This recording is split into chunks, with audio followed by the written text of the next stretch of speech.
Salam alaikum besem hamasya. Pembahasan kita kali ini adalah bagaimana menyebut Trinitas dalam bahasa Arab. Kenapa tema ini kita angkat? Karena di dalam dialog Kristen Islam, tema Trinitas adalah tema yang sering menjadi perdebatan klasik sampai hari ini. Profesor Alfred Zillow, seorang Islamolog yang sangat tersohor dalam bukunya Islam, berkata bahwa gagasan tentang Allah, Tuhan, Sang Pencipta langit dan bumi dalam kedua agama selalu seiring, bersetuju dalam segala hal kecuali ketika memasuki pembahasan tentang Trinitas.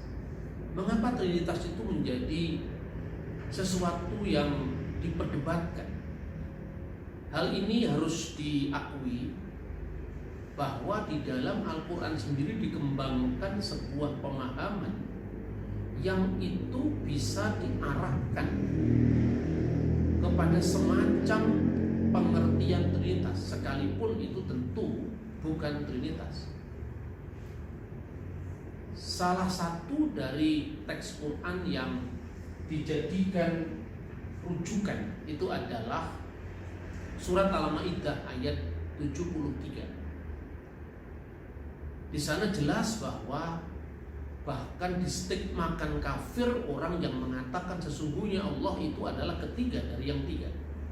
Kata kuncinya adalah laqad kafara alladziina qalu innallaha salisu salasa. Sungguh telah kafirlah orang yang mengatakan bahwa Allah adalah ketiga dari yang tiga. Wa ma min ilahin illa ilahu wahid. Padahal Allah itu esa. Padahal tidak ada ilah kecuali satu-satunya ilah. Tidak ada sembahan kecuali satu-satunya sembahan. Terhadap keberatan ini, artinya keberatan bahwa seolah-olah orang Kristen tidak mengindahkan hukum Tuhan, bahwa Tuhan itu esa.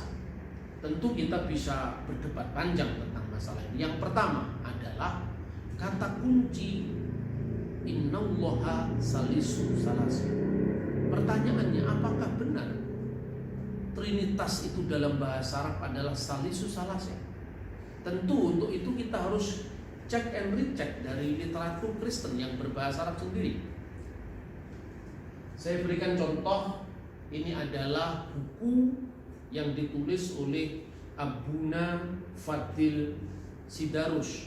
Ya, ini adalah Dirasah Lahutiyah di Sakakini, Kairo, dan kemudian diterbitkan oleh Darul Masrik Beirut tahun 1999. Jelas dalam buku yang saya tunjukkan ini, Tritunggal itu memang terjemahannya di dalam bahasa Arab secara harfiah itu adalah salus al-akad, as-salusul akad. Jadi ketiga yang esa. Karena itu gereja-gereja dalam bahasa Indonesia kita menyanyi ketiga dari yang tiga, tidak, ketiganya yang esa. Jadi tidak ada ketiga dari yang tiga seperti yang dikemukakan oleh Al-Quran. Oleh karena itu, ketika kita membaca teks-teks teologis di dalam bahasa Arab, tentu kita harus membandingkan dengan apa yang sering disalahpahami oleh mitra dialog kita. Kemudian yang kedua, keberatan dalam Al-Quran tadi dinegasikan ya dengan alasan atau dikecualikan dengan alasan bahwa kenapa kamu mengatakan Allah itu ketiga dari yang tiga? Padahal ya tidak ada ilah kecuali satu-satunya ilah. Wa ma min ilahun illa ilahun wahid. Tidak ada ilah kecuali ilah wahid, satu-satunya ilah. Dan keberatan ini tentu bisa diterima oleh orang Kristen. Artinya apa? Bahwa iman Kristen sendiri mengakui bahwa Allah itu esa. Bahkan di dalam Alkitab terjemahan bahasa Arab ya, yang diterbitkan oleh Darul Kitabul Muqaddas fi Syarqil Awsat di Beirut pada bagian perjanjian baru, yaitu Risalah Bulus Rasulil Awal ila Ahli Korintus, atau surat Rasul Paulus yang pertama kepada jemaat di Korintus. Jelas-jelas teks dalam bahasa Yunani, Oudeis Theos Eimiheis, itu diterjemahkan dengan wa alla ilaha illallahul ahad. Ini jelas sama dengan apa yang disampaikan oleh Al-Quran. Jadi Al-Quran menolak bahwa orang-orang yang mengatakan Allah adalah ketiga dari yang tiga itu tertolak, bahkan disebut kafir. Dan alasannya karena tidak ada ilah lain kecuali hanya satu-satunya ilah atau satu-satunya Tuhan. Ternyata apa yang disampaikan Quran itu persis sama juga disampaikan di dalam Alkitab Perjanjian Baru. Bahkan itu adalah misfah harisona, hukum yang paling utama. Sebagaimana ketika Kristus ditanya, hukum mana yang paling utama dari segala hukum yang ada? Yesus mengatakan, Shema Yisrael, Adonai Elohenu, Adonai Echad. Dengarkanlah wahai Israel, Isma'u ya Israel, Ar-Rabbu ilahuna Rabbun wahid. Sesungguhnya Tuhan sembahan kita itu adalah sembahan yang esa, itu adalah Tuhan yang esa. Kemudian saudara-saudara, jadi ada pertanyaan lain yang sering kali muncul, yaitu berkenaan dengan ungkapan-ungkapan atau terminologi teologis Kristen sendiri seringkali hanya mengucapkan asyalus atau Tritunggal, itu hanya diucapkan asyalus seperti dalam buku ini ya, al-iman bisalus, iman kepada Tritunggal. Nah, di sini kan cuma dikatakan syalus. Bukankah seperti yang disebutkan dalam Al-Quran, wala taqulu salasa, jangan kamu mengatakan tiga. Ini disebutkan di dalam surat An-Nisa ayat 171. Dan jelas-jelas dikatakan di sana, ya ahlal kitab, wahai ahli kitab, artinya orang Yahudi dan orang Kristen, la taqlu fid dinikum wa la taqulu Allah ilal haq. Jangan berlebih-lebihan kalian dalam agama kalian, dan jangan berkata tentang Allah kecuali yang benar. Di sini kaum ahli kitab artinya orang sebelum zaman Islam, maksudnya Yahudi dan Kristen, itu berlebihan dalam agamanya dan mengungkapkan sesuatu tentang Allah secara tidak benar. Lalu Al-Quran memberikan pedoman atau memberikan kanun bagaimana yang benar, khususnya pendapat tentang Isa, tentang Al-Masih. Itu diungkapkan, Innamal Masih Isa bin Maryam, sesungguhnya Al-Masih Isa putra Maryam itu Rasulullah, adalah Rasul Allah. Wa kalimatuhu alqaha illa Maryam wa ruhun minhu, dan dia adalah firman-Nya yang diberikan kepada Maryam dan roh daripadanya. Secara harafiah memang terjemahannya begitu, bahwa di dalam Islam mengartikan kata kalimat Allah atau kalimat minhu atau wa kalimatuhu alqaha ila Maryam itu diartikan sebagai Isa itu dikandung atau diciptakan dari firman dari dia. Itu adalah urusan penafsiran teologis. Artinya orang Kristen tidak perlu masuk di dalam tafsiran Islam. Tetapi jauh sebelum munculnya agama Islam, gelar Yesus sebagai kalimatullah itu sudah ada dalam Alkitab. Disebutkan secara khusus di dalam Injil Yohanes pasal 1 ayat 1, dalam bahasa aslinya adalah en arki in hologos ke hologos en prostantion ketios in hologos, yang diterjemahkan dalam Alkitab Muqaddas atau Alkitab dalam bahasa Arab, fil batil kanal kalimah wal kalimatu kana indallah wa kana kalimatullah. Tentu ini memiliki perbedaan penafsiran dalam Kristen dan dalam Islam. Tetapi artinya kalau keberatan Islam itu dijelaskan tentang posisi Isa yang sebenarnya sebagai kalimatullah, Kristen mengakui jauh sebelum munculnya agama Islam. Dan kemudian waruhum minhu, dan roh daripadanya. Dalam Islam itu ditafsirkan sebagai gelarnya Nabi Isa sebagai Rohullah. Di dalam Kristen jelas bahwa Roh Allah itu adalah proses dikandungnya Yesus ketika firman itu nuzul menjadi manusia. Jadi Maria ketika didatangi oleh malaikat, atau Maryam didatangi malaikat, bagaimana aku akan mengandung sedangkan aku tidak bersuami atau belum bersuami? Malaikat berkata, Roh Kudus akan turun atasmu dan kuasa yang maha tinggi akan menaungi engkau, sehingga anak yang kau lahirkan akan disebut Kudus, anak Allah. Jadi Roh Kudus ini diartikan sebagai Roh Allah sendiri yang menjadi penyebab dikandungnya Kristus dari perawan Maryam, bukan sekedar gelarnya Yesus Kristus. Karena Yesus Kristus tidak digelari Roh Allah dalam iman Kristen. Roh Allah itu Roh Kudus. Dan Tritunggal Maha Kudus mengajarkan kepada kita bahwa Bapa, Putra, dan Roh Kudus itu memiliki keunikan masing-masing dalam keesaan yang kemudian disebut sebagai persona. Meskipun ini harus dicatat dengan hati-hati, orang Kristen tidak pernah mengartikan persona sebagai tiga pribadi yang terpisah. Karena jelas-jelas bahwa Bapa, Putra, dan Roh Kudus itu adalah satu eksistensi, satu wujud. Wujud ini bukan mewujud secara fisik, artinya satu eksistensi yang di dalam eksistensi Tuhan yang satu itu yang dikiaskan dengan Bapa itu berdiam kekal firman-Nya dan rohnya, seperti dalam perumpamaan terbatas manusia. Di dalam dirinya ada pikiran dan roh. Roh dan pikiran itu tinggal dalam diri manusia, tetapi tidak ada tiga manusia. Hanya bedanya di dalam diri Allah, Bapa, Putra, dan Roh Kudus itu memiliki pusat-pusat kesadaran tersendiri yang di dalam bahasa teologis disebut persona, atau dalam bahasa Yunani hipostasis. Hipostasis atau persona itu tidak sama dengan person dalam bahasa Inggris. Karena itu bapak-bapak gereja dan juga ungkapan teologis resmi mengungkapkan diskresi non separatif, distingsi non divisi, yang artinya bisa dibedakan tapi tidak bisa dipisahkan, dan memiliki keunikan masing-masing antara Bapa, Putra, dan Roh Kudus itu sebagai pusat kesadaran tadi secara tanpa terbagi atau secara tak terbagi, makanya non divisi.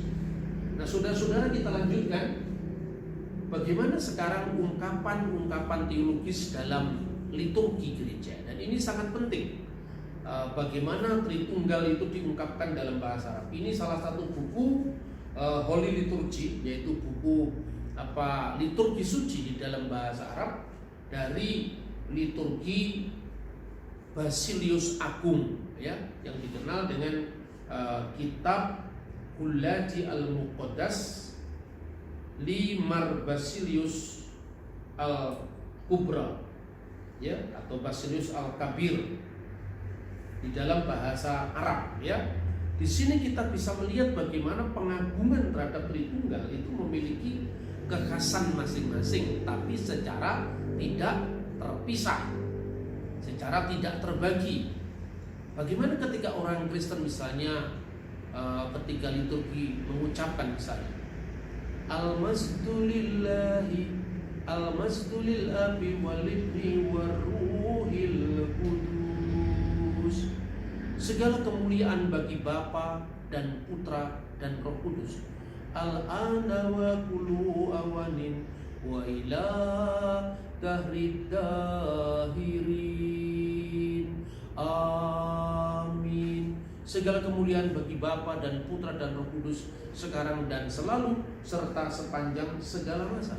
Di mana kesatuannya di situ? Mungkin orang bertanya. Kan jelas dikatakan Al-Masdu lil Ab, segala kemuliaan bagi Bapa, wal Ibn dan Putra, wa Rohil Kudus dan Roh Kudus. Al-ana wa kullu awanin wa ila dahri tuhur atau dahri dahirin. Amin. Sekarang dan senantiasa serta sepanjang segala masa. Di mana kesatuannya? Begitu juga kalau kita membaca liturgi Basilius ini. Misalnya dikatakan masdan wa karomatan wa masdan lisalusil kudus al-ab wal ibni wa rahil kudus al-ana wa kulu awanin wa ila dahrid duhur amin. Masdan wa karimatan wa masdan. Masdan itu artinya sesungguh-sungguh mulia, ya. Maka kalau dikatakan dalam Alkitab wal kalimatu sara jasadan wa hala bainana, dan firman itu telah menjadi manusia dan tinggal di antara kita, wa ro'aina, dan kita telah melihatnya, masduhu, kemuliaannya, masdan, yang benar-benar mulia. Maka dikatakan masdan wa karomatan wa masdan li salusul kudus al-ab wal ibni wa rahil kudus al-ana wa kulu awanin wa ila dahirin amin. Sebenar-benar kemuliaan, sebenar-benar keagungan hanya bagi Bapa dan Putra dan Roh Kudus, sekarang dan selalu sepanjang segala abad amin. Di mana letak keesaannya? Letak keesaannya ketika kita berdoa Bismillahi wal ibni wa rahil kudus al ilahu wahid, demi nama Bapa dan Putra dan Roh Kudus. Dan ini sebetulnya ungkapan yang kadang-kadang tidak menyebutkan al ilahu wahid atau cukup dengan al iman bisalus. Itu ketika teologi kita sedang menekankan keunikan masing-masing hipostasis. Tidak berarti hanya 3 tanpa ada kesatuan. Ini mirip saja kalau sesungguhnya umat Islam mengatakan sifat 20. Sifat 20 kan kadang-kadang tidak selalu mengatakan sifat 20 dari Allah yang Esa. Ya, orang sudah tahu bahwa sifat 20 itu adalah deskripsi dari Allah yang Esa itu. Yaitu wujud, itu ada. Kemudian kidam, wujud kidam bako mukhalafatul lil khawatisi qiyamuhu binafsihi, dan seterusnya. Wujud itu ada, kidam tak berpermulaan atau yang mula-mula, ya, tidak diawali oleh waktu, bahwa tidak diakhiri oleh waktu, kekal selama-lamanya.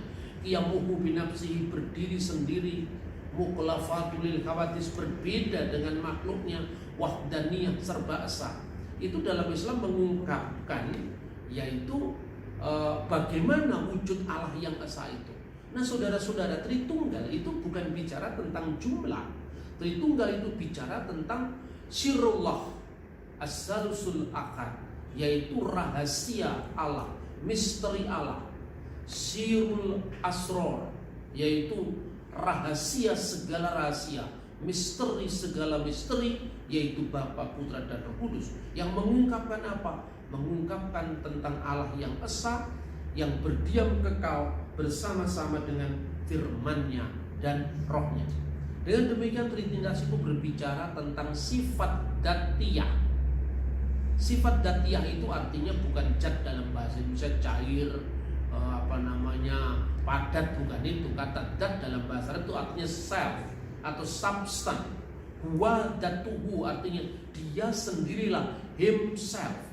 Jadi ungkapan ini menunjukkan bahwa, makanya di dalam kanun al-iman atau di dalam pengakuan iman, ya, itu disebutkan dengan jelas tentang bil haqiqati umminu bi ilahin wahid. Dan sesungguhnya aku berkata, aku percaya bahwa hanya ada satu Allah, Allah, ya, Al-Ab, Allah Sang Bapa. Bapa itu merujuk kepada eksistensi ilahi, Tauhid al-Kul, yang menguasai segala sesuatu. Khaliqus samai wal ard, yang menciptakan langit dan bumi. Khaliq atas langit dan bumi. Kullu ma yura wa ma la yura, segala yang kelihatan dan yang tidak kelihatan. Yang tidak kelihatan itu makhluk-makhluk gaib seperti malaikat, setan dan sebagainya. Yang kelihatan adalah makhluk yang bisa dilihat ini, yaitu dunia dan seisinya. Kemudian yang kedua diungkapkan wabi Robin wahid, dan percaya kepada satu Lord, satu junjungan agung, satu Gusti, ya, yaitu Yesus Kristus. Ibnullahul wahid, anak Allah yang tunggal. Di sini bukan anak dalam pengertian beranak secara fisik, karena dikatakan mauludu minal ab qabla kulituhur, yang dilahirkan dari Bapa sebelum segala abad.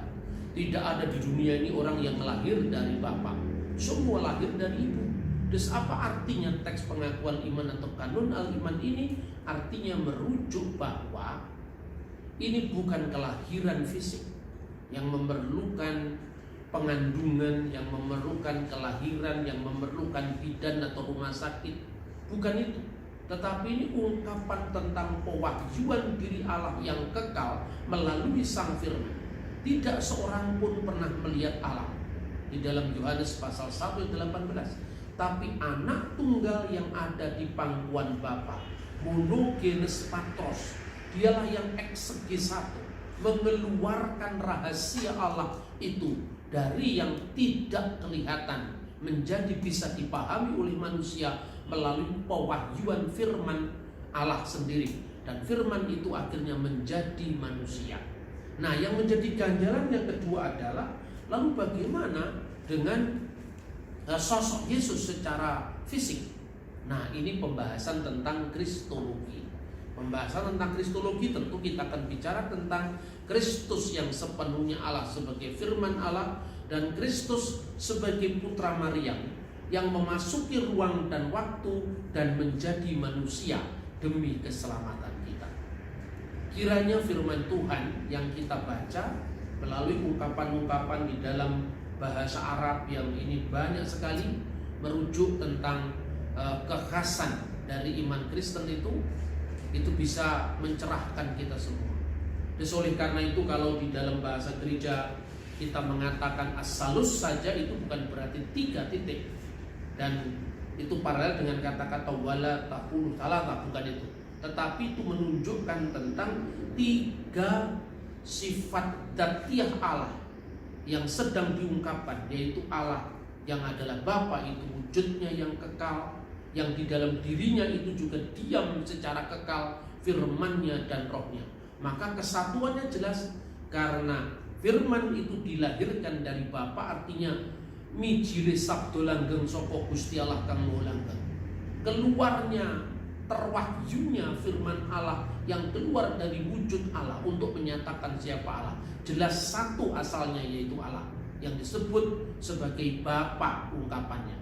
Lalu Roh Kudus juga demikian, roh kebenaran yang keluar dari Bapa. Yohanes pasal 15 ayat 26, artinya sumber yang mengeluarkan firman maupun Roh Kudus itu satu adanya. Itulah sebabnya kesatuan itu memiliki keunikan masing-masing yang diungkapkan dalam pribadi, tetapi bukan pribadi secara fisik. Karena kata pribadi itu sebetulnya dalam bahasa Yunani adalah hipostasis, yang paralel dengan bahasa Syriak Aramaik, yaitu gnoma, jamaknya gnome. Kata gnoma diterjemahkan dalam bahasa Arab uknum, dan jamaknya adalah akonim. Maka dikatakan Allah itu adalah wahid fi jauhar, salah satu fi akonim, salasa fi akonim. Dan kata akonim atau uknum dalam bahasa Arab tidak pernah diterapkan untuk oknum fisik manusia secara psychological personality. Sebab oknum secara psikologis dalam bahasa Arab adalah saksun, bukan uknum. Uknum itu hanya dipakai dalam bahasa liturgi gereja, dalam bahasa teologis gereja, dan itu pun hanya terdapat dalam bahasa Arab yang dipakai oleh orang-orang Kristen. Nah, dengan demikian melalui penjelasan ini bahwa Tritunggal itu bukan ketiga yang tiga, tetapi ketiga yang esa. Ini bisa kita pahami bersama-sama. Dan nantikan minggu depan saya akan berbicara tentang misteri Kristus, yaitu Dia yang satu tetapi ganda di dalam keilahian sekaligus kemanusiaannya, dan bagaimana antara hubungan kemanusiaan dan keilahian itu dalam kesatuan Kristus. Tuhan memberkati kita. Shalom alaikum bishem hamasya.